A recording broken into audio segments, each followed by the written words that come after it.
नमस्कार दोस्तों, मैं बाबुल सिंह एक बार फिर से आपका स्वागत करता हूं अपने इस चैनल पे। तो आज का जो टॉपिक है वो है मॉनिटर। जी हाँ, मॉनिटर, क्योंकि जब हम कंप्यूटर खरीदने जाते हैं तो हमें पता होना पड़ता है कि हम किस कॉन्फ़िगरेशन के कंप्यूटर खरीदने जा रहे हैं, क्योंकि कंप्यूटर का जो प्राइस है और उसका जो यूज़ होगा वो डिपेंड करेगा उसके कॉन्फ़िगरेशन के ऊपर में। लेकिन जहाँ मॉनिटर का बात आता है तो दुकानदार आपसे उसका कॉन्फ़िगरेशन नहीं पूछता है, वो केवल पूछता है कि आपको किस साइज़ का चाहिए, क्योंकि साइज़ के ऊपर उसका प्राइस डिपेंड होता है।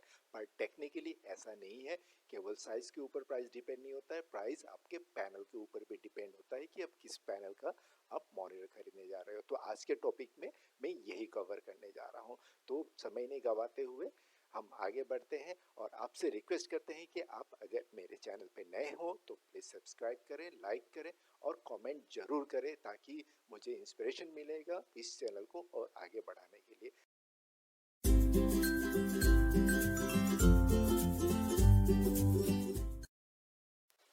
तो दोस्तों, मॉनिटर का प्राइस जैसे कि मैं आपको बता रहा हूँ कि केवल साइज़ के ऊपर डिपेंड नहीं होता है, डिपेंड होता है पैनल के ऊपर में। तो अभी जो मॉनिटर मार्केट में है वो 3 पैनल में आते हैं।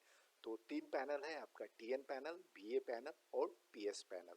तो इस पैनल के ऊपर ही डिपेंड करता है उसके परफॉर्मेंस और उसका प्राइस। तो आपको मैं इस 3 पैनल के डिफरेंस बताने का कोशिश कर रहा हूँ।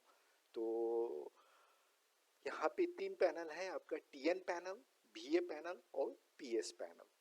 तो अगर परफॉर्मेंस से तीनों को डिवाइड करें तो यहाँ पे जो सबसे फास्टेस्ट पैनल है, यानी सबसे फास्टेस्ट मॉनिटर जो है वो टीएन पैनल के होता है, और जिसमें वीए पैनल है वो टीएन पैनल से स्लोअर होता है, और जो तीसरा पैनल आता है वो पीएस पैनल।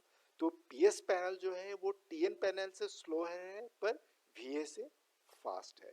तो अगर परफॉर्मेंस का बात करें तो परफॉर्मेंस में सबसे आगे है टीएन पैनल, उसके बाद पीएस और वीए पैनल। तो जहां फास्टेस्ट और स्लोअर का बात हो रहा है तो ये क्या फास्ट है, तो मैं आपको बताना चाहूँगा। तो फास्ट डिपेंड करता है कि उसका फ्रीक्वेंसी के ऊपर में, कि मॉनिटर कितने फ्रीक्वेंसी में काम कर रहा है। तो नॉर्मल जो मॉनिटर होता है वो 60 हर्ट्ज के फ्रीक्वेंसी में काम करता है। 60 हर्ट्ज अगर हम सिंपल भाषा में आपको कहें तो ये होता है 60 फ्रेम पर सेकेंड। वो पर सेकेंड में आपको 60 इमेज दिखा सकता है विद इन पर सेकेंड। अगर उसका फ्रीक्वेंसी 160 नहीं होकर अगर 120 है तो वो डबल स्पीड में आपको फ्रेम दिखाएगा, यानी 120 फ्रेम पर सेकेंड। तो अगर आप गेमिंग का कंप्यूटर खरीदना चाहोगे तो 60 हर्ट्ज में आपका काम नहीं होगा, आपको 120 हर्ट्ज या 144 हर्ट्ज का आपको लेना पड़ेगा, क्योंकि 60 हर्ट्ज का मॉनिटर अगर आपको एक इमेज के बाद जो दूसरा इमेज लेके आता है उसको समय लगता है 16 मिली सेकेंड। वही अगर 120 हर्ट्ज का मॉनिटर है तो उसको एक फ्रेम से दूसरे फ्रेम में आने में लगता है 8 मिली सेकेंड, और इसी तरह से अगर 144 हर्ट्ज का है तो उसको टाइम लगता है केवल 6.9 मिली सेकेंड। तो ये हो गया आपका परफॉर्मेंस की बात कर रहे हैं कि भाई कौन सा मॉनिटर कितना फास्ट रिस्पॉन्स करता है, वो डिपेंड करता है उसके फ्रीक्वेंसी के ऊपर में। जो टीएन पैनल है वो काफ़ी हाई फ्रीक्वेंसी का होता है, उसके बाद आता है पीएस पैनल और उसके बाद वीए पैनल।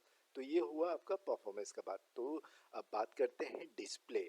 तो डिस्प्ले में टीएन पैनल तो परफॉर्मेंस में फास्ट है, पर डिस्प्ले में ये बाकी दो मॉनिटर के कंपेयर में उतना बढ़िया नहीं है। और जो वीए पैनल है वो टीएन पैनल से बेटर है और उसका जो कंट्रास्ट है वो बहुत ही बढ़िया है। पर जहाँ पीएस पैनल का बात करें तो उसका जो डिस्प्ले है, उसका जो व्यू है वो दोनों पैनल से बहुत ही बेहतर है। वो बेस्ट आप बोल सकते हो व्यूइंग, और बेस्ट उसको कलर बता सकते हो अगर पीएस पैनल का बात करें। तो अब आ जाते हैं उसके प्राइस के ऊपर। जो टीएन पैनल है वो सस्ता है, जी हाँ, जो टीएन पैनल है वो सस्ता है, पर परफॉर्मेंस में वो बाकी दोनों से फास्ट है। इसी तरह से अगर वीए पैनल का बात करें तो वीए पैनल आपका टीएन पैनल से महंगा है, और जहाँ पीएस पैनल का बात करें वो बहुत ही एक्सपेंसिव आता है। तो और अब इस हिसाब से आप उसको अपने यूज़ पे भी ला सकते हो। अगर आप गेमिंग कंप्यूटर के लिए अगर आप मॉनिटर खरीदने जा रहे हो तो आपके लिए बेस्ट चूज़ होगा टीएन पैनल, क्योंकि गेमिंग पे आपको कलर और व्यू उतना मायने नहीं रखता है, आपको मायने रखता है परफॉर्मेंस। इसी तरह से अगर आप जनरल यूज़ के लिए आप लेना चाहते हो तो आप वीए पैनल ले सकते हो, लेकिन अगर आप प्रोफेशनल यूज़ के लिए ले रहे हो, जिस तरह से वीडियो एडिटिंग हो गया, फोटो एडिटिंग हो गया, तो आपको प्रोफेशनल यूज़ के लिए अगर आप लेते हो तो आपको पीएस पैनल लेना पड़ेगा, पर ये महंगा होता है बाकी दूसरे और पैनल से। तो अब हम बात कर लेते हैं कि अगर कंप्यूटर के कॉन्फ़िगरेशन के अनुसार अगर हम लोग मॉनिटर ना ले तो हमें क्या प्रॉब्लम मिल सकता है। तो यहाँ पे मैं आपको बताने का कोशिश करता हूँ। दो टाइप का प्रॉब्लम आपको मिलेगा। एक मिलेगा आपको स्क्रीन टियरिंग। तो स्क्रीन टियरिंग कब होता है? अगर आपका मॉनिटर कंप्यूटर से स्लो हो जाए। मान लो आपने एक गेमिंग कंप्यूटर खरीदा जिसका परफॉर्मेंस, जिसका जीपीयू जो है काफ़ी फास्ट है, उसमें अगर आपने टीएन पैनल नहीं लगाया तो आपको जो प्रॉब्लम मिलेगा वो मिलेगा स्क्रीन टियरिंग का। तो स्क्रीन टियरिंग कब होता है? जब आपका कंप्यूटर आपका मॉनिटर से फास्ट हो जाता है। तो आपके स्क्रीन के सामने में दिख रहा होगा कि एक इमेज अभी खत्म नहीं हुआ तब तक दूसरा इमेज आ गया, यानी जब तक ये दूसरा फ्रेम को लाए उससे पहले उसको नया फ्रेम मिल गया, दूसरा फ्रेम खत्म होने से पहले। तो ये प्रॉब्लम आ जाता है आपका स्क्रीन टियरिंग में। तो ये दूसरी भी आप पिक्चर में देख सकते हो कि यहाँ पे भी ये स्क्रीन टियरिंग का प्रॉब्लम हो रहा है गेम खेलते समय। तो इस तरह से प्रॉब्लम अधिकतर आपको गेम खेलते समय मिलेगा अगर आप मॉनिटर पैनल देखकर नहीं खरीदा, केवल साइज देख के खरीदा। अब इसी का जो दूसरा प्रॉब्लम आता है वो प्रॉब्लम आता है आपका स्क्रीन शटरिंग। तो स्क्रीन स्टटरिंग तब होता है जब आपका मॉनिटर फास्ट हो जाता है एज कंपेयर टू कंप्यूटर।